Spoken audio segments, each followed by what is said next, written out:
This is very much a work in progress by myself and some of my co-authors, these being Hannah Johnston at York University, Michael Maffey at Cornell University, and Farnaz Gidipur at Stanford University. So please, if anybody has any feedback on this presentation, any feedback will be appreciated. It's a theoretical piece and we're still playing with the ideas a lot. So it's very much in development. And whether this is now or you have anything, any feedback to provide after this, feel free to email us, and we have our emails here on the presentation, but you can also find all of us online. So basically what we're trying to do is we're trying to look at how precarity, how new technologies affect precarity, but to theorize it in a way, to come up with a way to theorize it and to concretize what's happening out there. Increasing attention is being paid to how technologies impact precarity. Of course, this was a big aspect of the quantification of the self, the book by Phoebe Moore. Wood and Lemon Veta and that gang have been talking about algorithmic insecurity, but we're trying to say that, yes, there's something large happening, and it's not just specifically related to quantification, not just to certain aspects of algorithmic work, but there's something broader in terms of technology, and we can that's happening, and that we can theorize to capture various technologies and their implementation and how they affect precarity. So on the one hand, we're speaking to discussions about technologies and precarity. On the other hand, we're also, there's one common theme that's arisen from the literature is the role of opacity. And there's a growing concern over the opaque nature of digital technology, and we relate this to precarious work. In doing so, it's important to emphasize that when we're talking about opacity, it's an implementation, not a technology. So we argue that once technology is implemented in our case, we're focused on employers, this can make things a little fuzzy for workers. Some things are not clear to them, and this relates to uncertainty in their experience with precarity.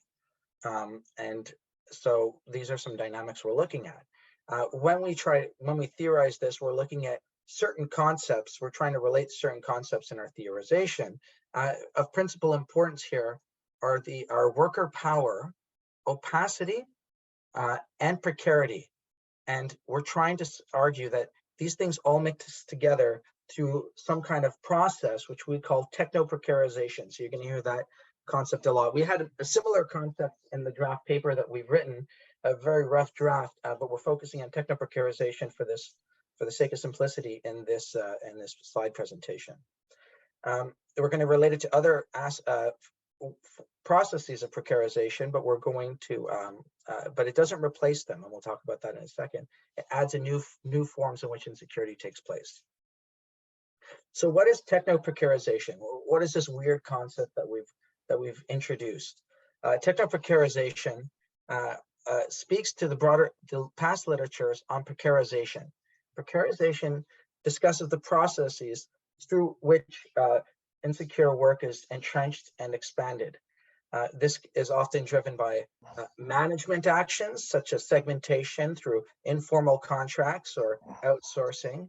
It can also be done through unilateral changes to working conditions where workers are uncertain, insecure arrangements are imposed on workers. State actions also matter as well, and this is what people such as Atelier and all discussed, and Guy Standing as well discussed aspects of this, where removal of legislative protections matter, and workfare can even relate to this too. We argue that there's something new happening though, beyond the other processes that I've discussed. There's a process which we say has to do with the introduction of data-driven technologies to monitor and direct the workforce. And this is creating a new process, which we call techno-precarization. And this is a new form of a new process through which work becomes insecure.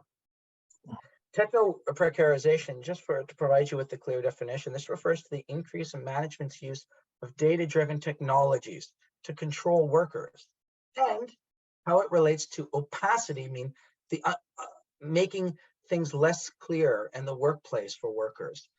So the concomitant opacity of workplace rules that result in new work processes being driven by these technologies. This refers to a lot of data-driven technologies that are introduced to monitor workers, to manage their performance, as well as, to recruit workers and promote them and lay off. Why do these technologies create opacity in general?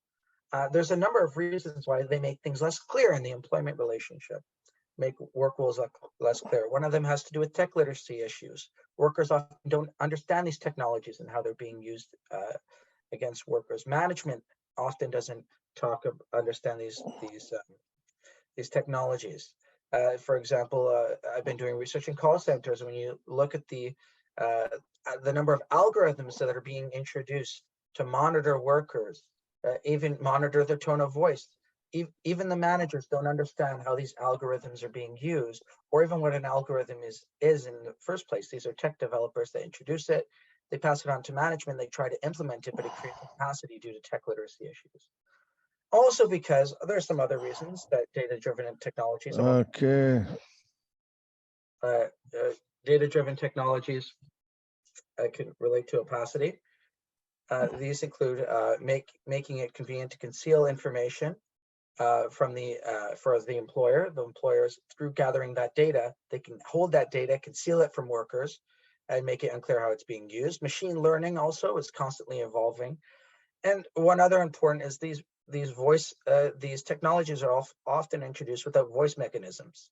For example, if you talk to people who work on platforms like Amazon Turk, they often don't know who to speak to when there's something going wrong. Voice mechanisms are unclear. Techno precarization impacts the lived experience of insecurity. So we talked about how data-driven technologies as opacity uh, can make things unclear for workers. And but here's how it impacts certain aspects of their work. Under opacity, workers operate in an invisible cage, according to Rahman, experiencing forms of control that they are unable to clearly decipher, learn from, or change. This leads to a lot of problems, and I won't go too far in this because I have more to discuss. It includes loss of control over working conditions like wages and jobs. If you have these data-driven technologies and data being used to manage you and you don't understand what's happening, it could be uncertain. It can lead to uncertain consequences. We think of, for example, rating systems in Uber, where people don't understand how Uber's implemented the technologies, the algorithms for Uber, and the ratings are implemented differently across different cities and across different for different workers, and this can result in them being booted from the system when they get poor results and not understanding how it happens. For example, this can lead these issues such as precarization can lead to frustration, where workers are frustrated, unsure of why they're getting the outcomes they're getting. Mental health issues from unpredictable penalties when you're being managed by an invisible boss, and invisible hierarchies where you're not sure who's in charge and you don't know who to talk to. And all of these are interrelated, of course. A big part of our argument that we're trying to carve out has to do with the fact that techno-precarization is not just a linear process. It's not just managers introducing or companies introducing technologies which make work rules more opaque, and that this is bad for workers. But this is also a function of power institutions. It doesn't happen evenly everywhere. And so we have this rough draft of a 2x2 in this slide. And if you look on the bottom right, and these have to do with sources of, sorry, I'll say what I'm going to say first, actually. This relates to sources of institutional power and structural power. Briefly speaking, by institutional power, there's two sources. These can either be, rules that directly empower workers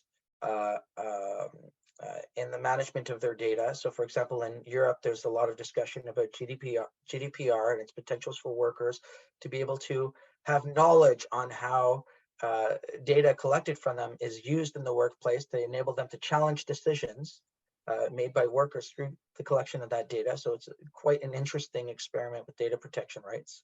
So these are regulations that directly address data, or there could be regulations that provide workers a strong worker voice over data rights. And I'm thinking, for example, of German works councils, and I've done research with Jenny Dolgast and Ines Wagner on this, where German works councils have extensive rights to negotiate over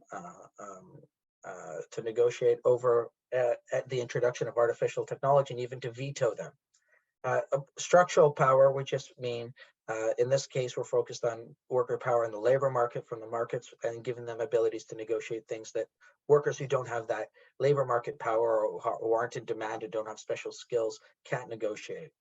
And this 2x2 shows that you can end up having different types of protections over that data, over the use of your data, and hence the opacity uh, in different scenarios. So, for example, if you have weak institutional power but you have strong structural power, an example of this would be the Major League of Baseball and pitchers, the MLB pitchers in the United States, who had these sleeves, and these sleeves were there to there were these sleeves that were invented and that enabled the people that own the teams to collect data from them on their pitching to help them improve their pitching.